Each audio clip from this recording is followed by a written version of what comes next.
Good evening, guys. This is Spirit Journey. It's Sunday today, and I just finished walking my dogs, and I feel very melancholy right now. I'm still feeling a little anxious, a little worried about the social climate. I don't know why, as I mentioned in yesterday's video on Puerto Rico, that I feel like I think I feel that almost like I need to ring the alarm, that I feel that it's urgent. It's like looking at a projection. You're at point A, and you know if you continue going down, where it's going to hit, and you don't want to get in its way. And I feel just sitting here doing nothing, or just watching, observing, whatever, I feel that it's going to hit and hit people who I care about. I care about the people in this country, in the United States, in particular, Black people. And I am looking at where I think we're headed. I think if we don't use our head correctly, that we're going to fall, and fall hard. And I feel that it's still a chance, that it's a chance to get our rationale going and start working collectively and intelligently. I think many of us are too trusting, and that we don't know when to open our mouths, and we keep them closed when we should have them open and speaking out. We have people like, what do you call it, this group? The social justice warriors. Now these primarily are white people. You see them now, they're wearing these black outfits and they wear a mask over their face. They have their hair covered sometimes even. You don't want someone representing you who are afraid to show who they really are. They pretend to be representing you, but they're not. And I think they are directing you in a path of failure. When all things are done, they walk away into their parents, back to their parents' home.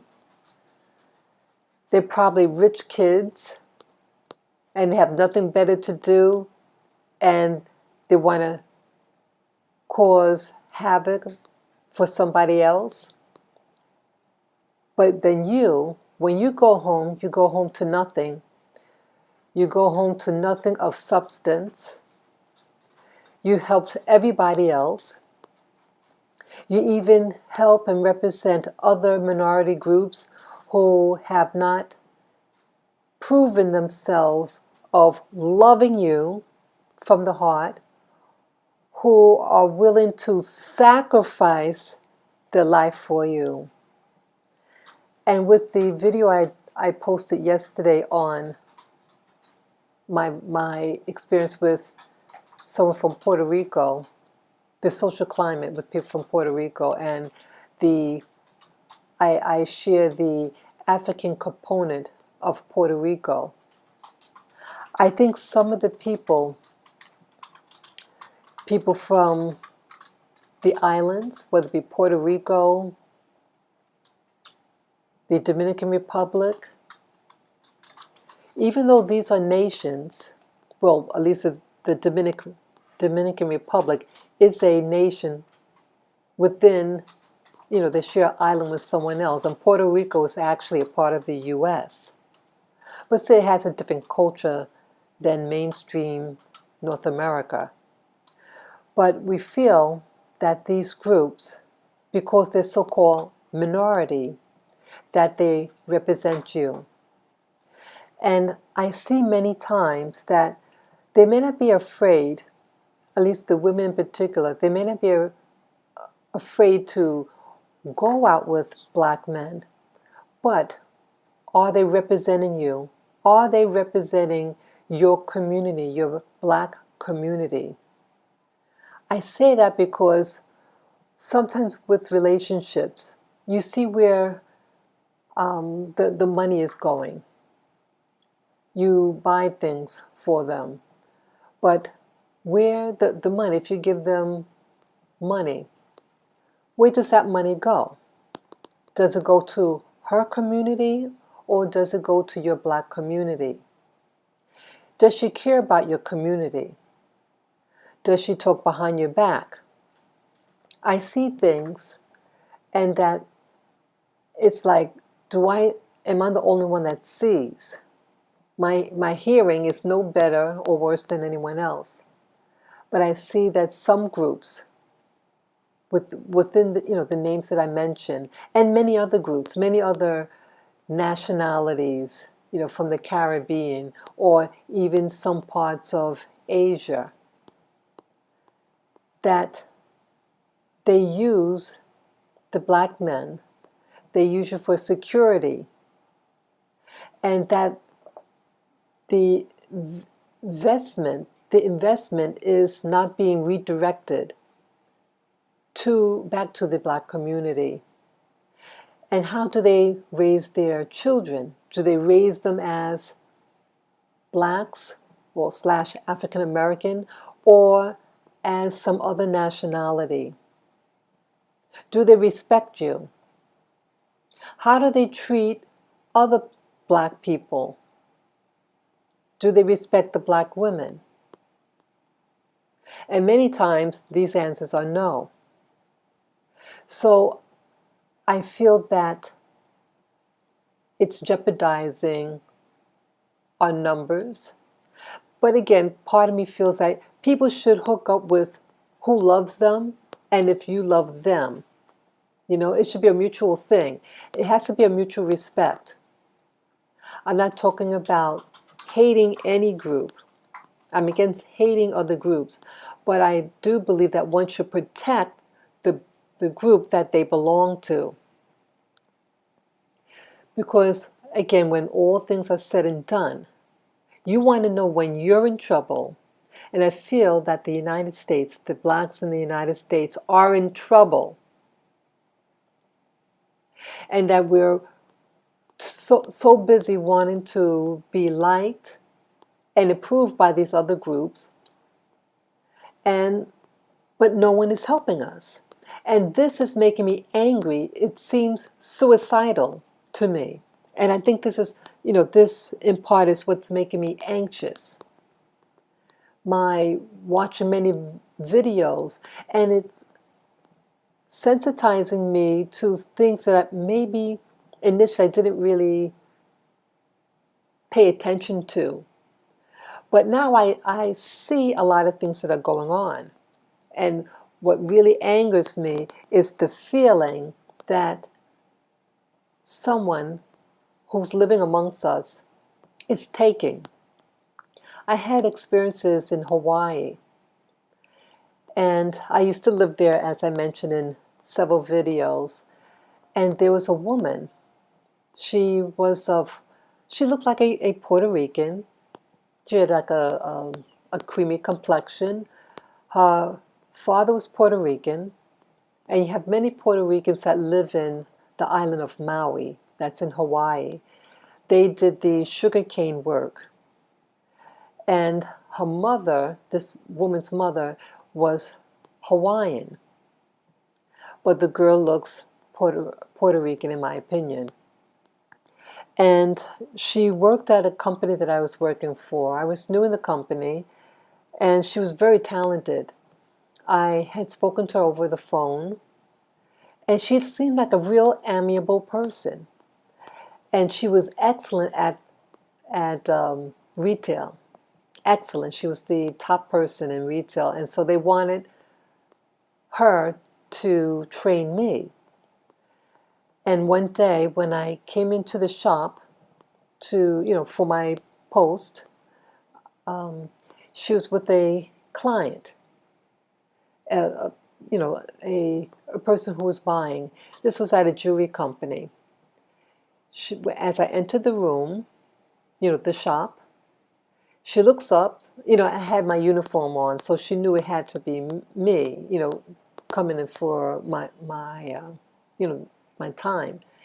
And she said very loudly, she said, how did she word it? I don't like you. And again, I never met her, and she never met me. She says, I don't like you because you have dark skin like my sister. And I just thought that was amusing. And looking at her, and again, this is the first time I see her. She's clearly not a European American, and she's with a white female customer. And I didn't say anything, but I just thought, this is bizarre. To fast forward it, I had to leave that working for her and get transferred. Well, that was coming out of the pot, but into the fire, unfortunate. But here, she was a woman that hated, sorry, so I learned of her background. She was, in prison. I don't know how long she was in prison, but she was in prison for, get this, being a jewelry robber. And she was so clever that she was able to convince the jewelry company to hire her. And they hired her. And her sales are phenomenal. And she was married to a white man from the mainland. And her family, I found out, her father committed suicide. Her brother committed suicide. Her mother was an alcoholic. Again, I mentioned the mother is of Hawaiian ancestry. And she's darker than me, the mother. So isn't something? She doesn't like me, this girl. Yet, she has a dark skin. Native Hawaiians are black in color. And so here she's saying she doesn't like someone like me, my color. So what is it really saying about how she feels about herself? She does, like, one thing I learned about Hawaii, even though I met many nice people, but my experience there was really showing me human nature and how when we don't like ourselves, we self-destruct. And that's what happened. That's what was paramount with her. So even though she was doing well in the company, she hated herself and she hated people. She hated to be reminded of her black heritage. And she knew, as half Puerto Rican, that the Puerto Rico's in the Caribbean, and she had to know that it had its black component. And the video that I did yesterday on Puerto Rico was to remind light-skinned Puerto Ricans in general of their African ancestry. I don't know what they teach the people in Puerto Rico regarding their history, but it seems like they seem to overlook such a big part of their history under slavery. It's like it's never discussed, but it was a big part of their history. And so this woman, her family from her Puerto Rican side committed suicide by shooting themselves in the head with a gun.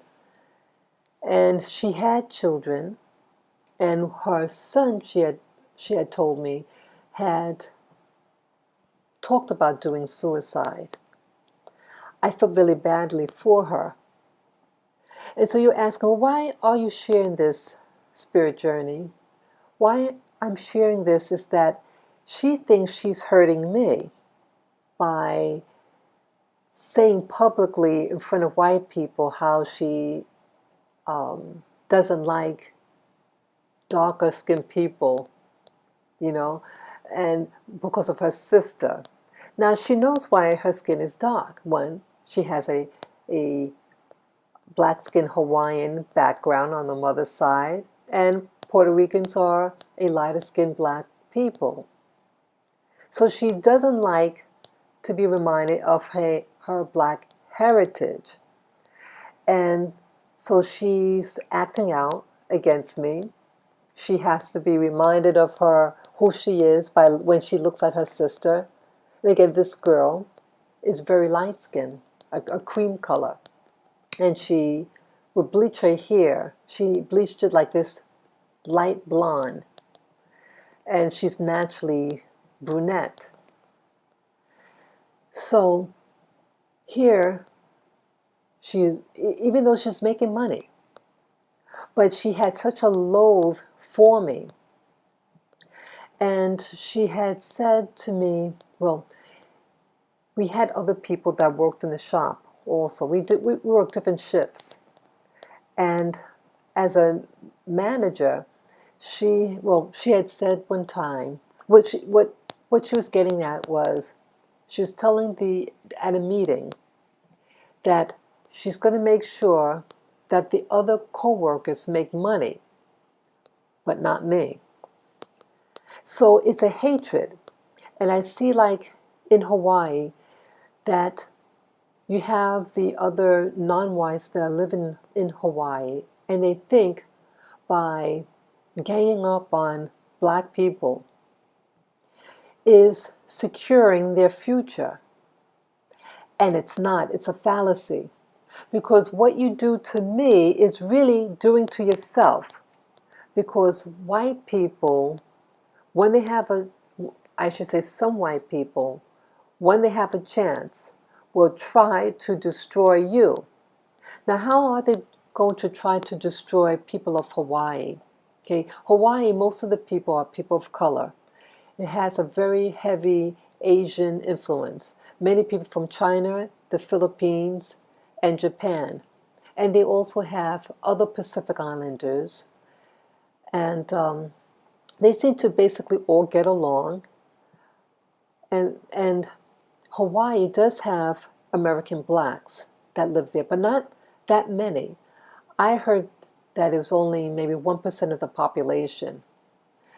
Well, either way, even though on numbers, the black population there is small, they're taught somehow, I don't know where they learned, I assume it's television. And if they see anything, any hint of blackness, for example, I met a family. The mother was of Hawaiian ancestry, but she had a child with a Puerto Rican man. To me, the girl, let's see, one just looked like a black like myself, and the other one was a dark complexion, but didn't look, I mean, she had the long, straight hair, and her facial, I don't know, she had an Asian component to her, but they hated that one in particular. That one was very dark in comparison, while the other one was a caramel color. But they would tease her. They seem to tease anything like, I guess, complexion. But I have met darker skinned Asians there, like from the Philippines. They're not bothered, but I guess her Puerto Ricanness, that background, was a black component. And so that's what they saw there in Hawaii. Asians and blacks have different looks. So I guess even though it might have been just a smidgen of African, they noticed that and they targeted her, even though she was a really nice girl. And they also, this young boy that was in school, he had an afro. He was an American black and he had an afro. And they were teasing him and really being hostile. And one time a young girl, she was a light-skinned, her mother was a light-skinned Hawaiian and the father was Samoan. And I was invited to her birthday party. And I got her a cute little doll. It was a little stuffed doll, really cute. And I had mentioned this also. She didn't want the doll. It was a light complexion doll, but it was obvious it was to be a what you call a Negro or black doll, but just a lighter skin version. And the girl seemed upset, and so the mother said, "Why are you acting this way? She gave you the doll for your birthday. What's up?" So she says, "I don't like the color." So the mother said, "What do you mean you don't like the color? It's brown just like you." She says, "No, that's a black doll." So I made a joke about it because I gave the doll to her in goodwill, and I don't want this party to turn sour, but I wanted the girl to turn her anger into something positive regarding the doll. So I made it into a joke. I said, "Oh, it's not a black doll. It's I said, oh, the doll just has a sun, went in the sun, got a suntan, and went to the hairdresser and got a perm." Something silly, I said. She started laughing. She says, "Oh, all right. I'll name the doll after you, and I'll keep it." So I wanted to put something positive. That at least that's how I approached it. And but here this was a young girl. And this same young girl did not seem to even like her Hawaiian ancestry. Her father was Samoan.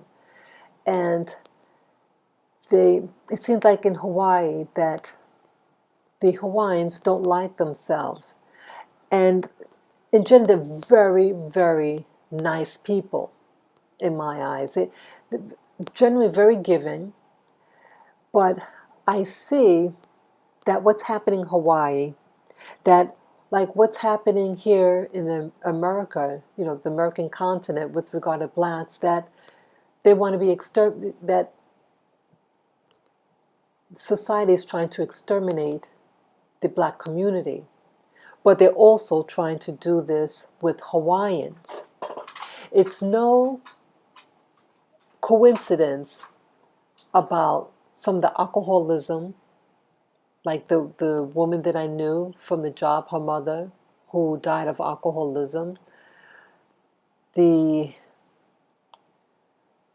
Some of them, when they graduate from high school, they fall prey into activities, and unfortunately those activities were things that made them go into prison for a long time.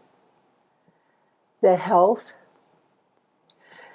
they're even heavier than the American black. When they're big, they're super big.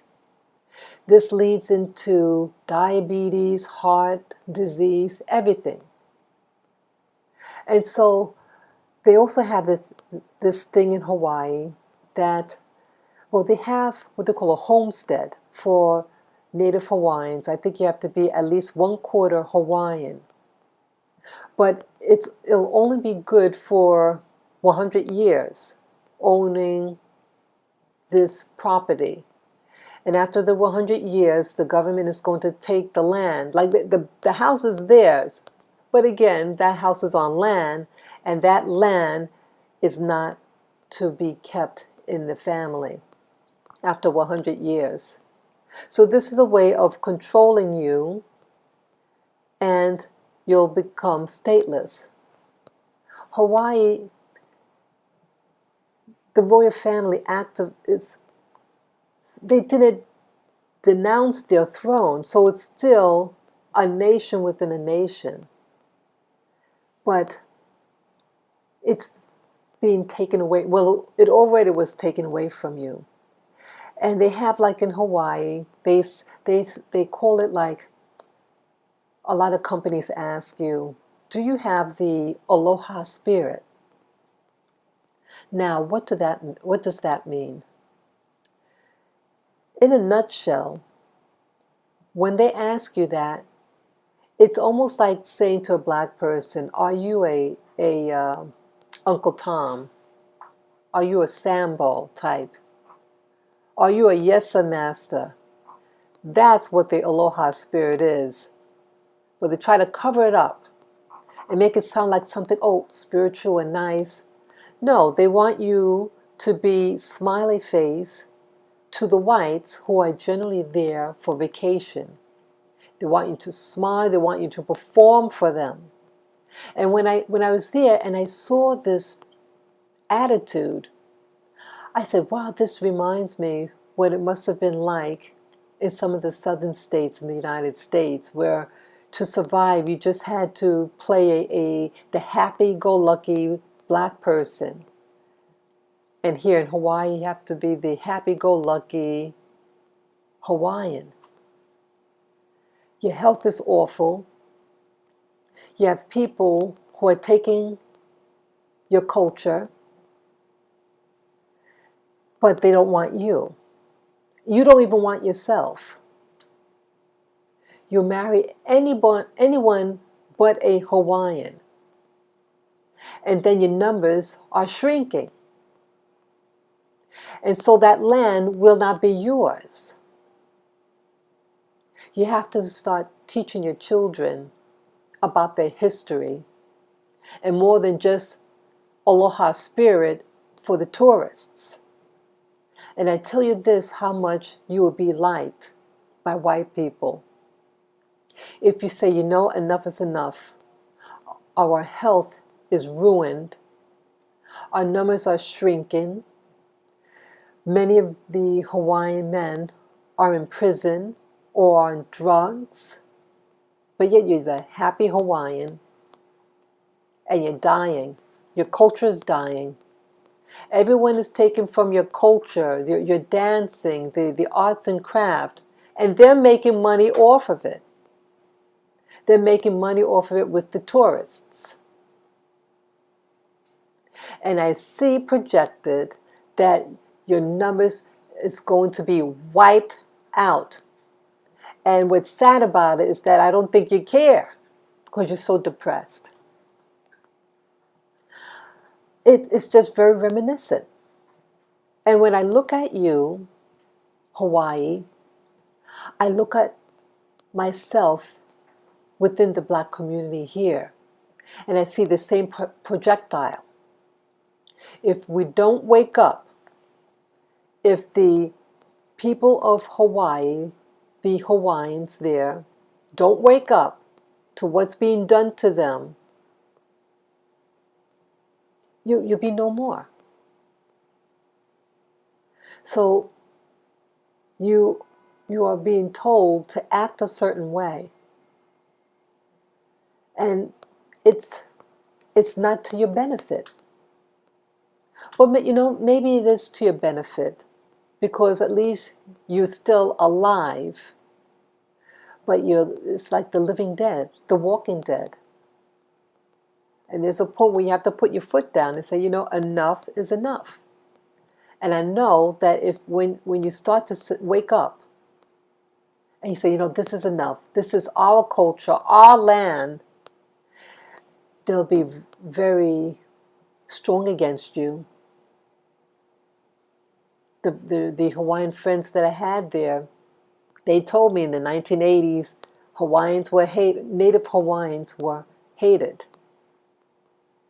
And you know, people don't change. If they hated you in the 1980s, they hate you now.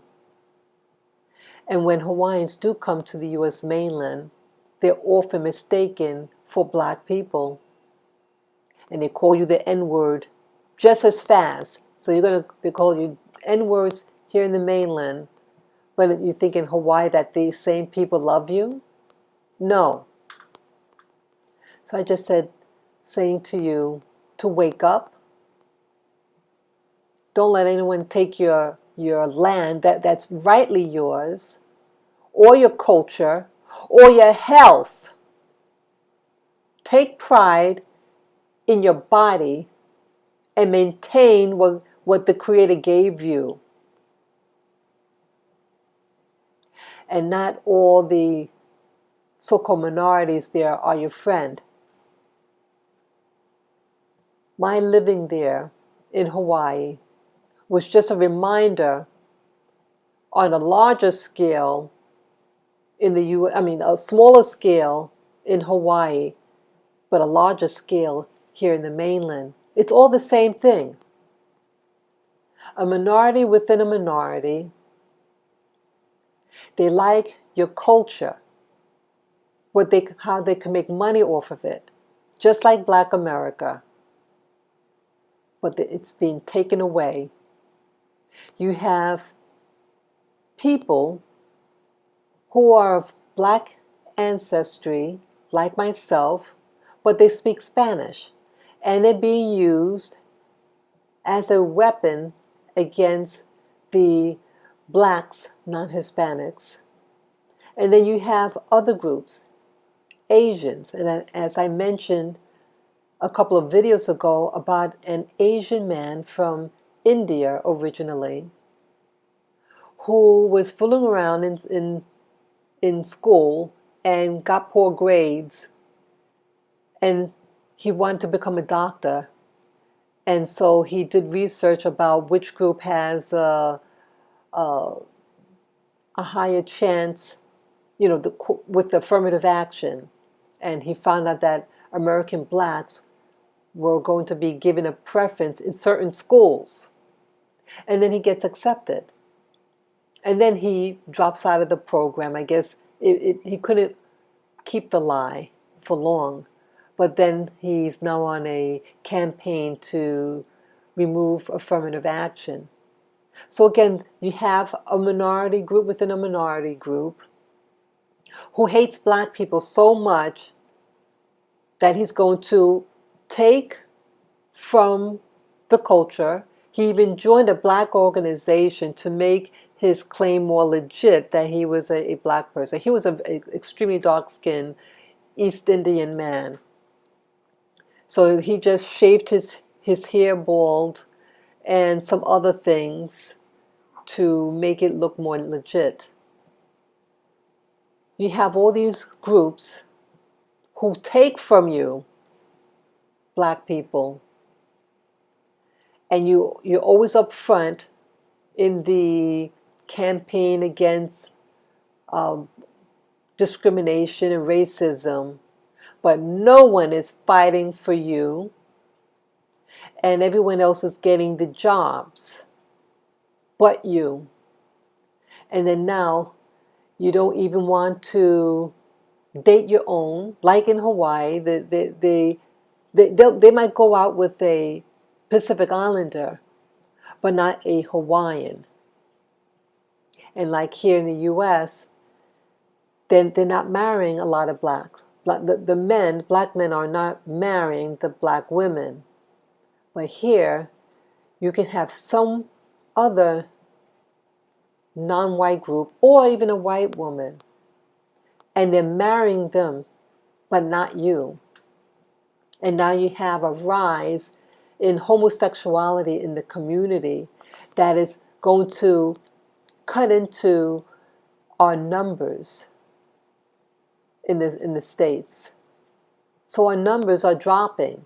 We're not reproducing because now they're encouraging people to be homosexual. Again, what your preference is your business and it's your preference. You have a right to do with your body with another consenting adult. But this is all a social strategy to actually destroy you, destroy your culture, destroy your health with the drugs that they put in, destroy you through the homosexuality option that you are being told that if you follow that type of lifestyle, that you might get certain jobs now. So they're encouraging, especially I think, Black men to become gay men. All this stuff. So our numbers are dropping. We're not going into schools as we should, to get an education. We need to wake up. We need to stop fighting other people's fights. We need to be more selective who our mates should be. If it's not going to help your community, you shouldn't be involved in that relationship. Just like in Hawaii. You're in relationships, but they're taking away from you. Once your percentage goes below 25%, you don't get land. And they may say, oh, you're not really Hawaiian anymore. It's a tactic. Hawaiians are really nice people. But I see the parallels between the people from the native people in Hawaii and American blacks. We really don't look that much different. A real Hawaiian and a real, a black American that has very little mixing in their blood. They look very similar. But the same type of thing is happening, health-wise, social status. You're just turning into a shadow in the background. Everybody is profiting off of you, but you. When are we going to wake up and get real leaders? Stop giving your money to the church unless that church has a plan of how let's say they're going to take the resources, the money that they get from you, let's say build a farm, or something that will help carry you. We have to start thinking community. If you don't start thinking of community, then we're lost. And stop fighting other people's wars. We're in war right now. This country. It's a silent war. These social things that's happening is a social war. You don't need bullets anymore. You have media, like the internet, television, the radio. These are all tactics being used against you.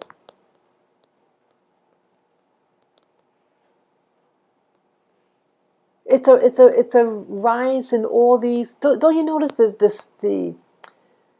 like they're even introducing new television programs, and you notice now that they're introducing now very light-skinned, mixed race black people. And now this group's supposed to be representing you. But it seems to be, it's not, it's like breeding you out. And it's to take away. It's to make you not like yourself. And then they control you. Learn to control yourself and create trends for your community, not based on what other people want, but what is healthy for you. They're trying to breed you out and make you jealous, and this infighting. I know I'm saying a lot here, but I feel that it needs to be said. Everybody else is getting, and they're not respecting you, and they're hating you more and more, and getting so-called other minority groups to do the fighting against you. And then, but you hug them up, and you don't realize that they're the tool of the enemy. So this is just food for thought. And let me know what you think out there who are listening. Is what I say is true, or is it false? You decide for you, and you decide the life you want to live in your community. And you're going to see that I'm not far from error. So I say this all in love, and that we will soon wake up and take action in our homes. So take care. Love yourself, love your family, and do good to yourself. Bye-bye.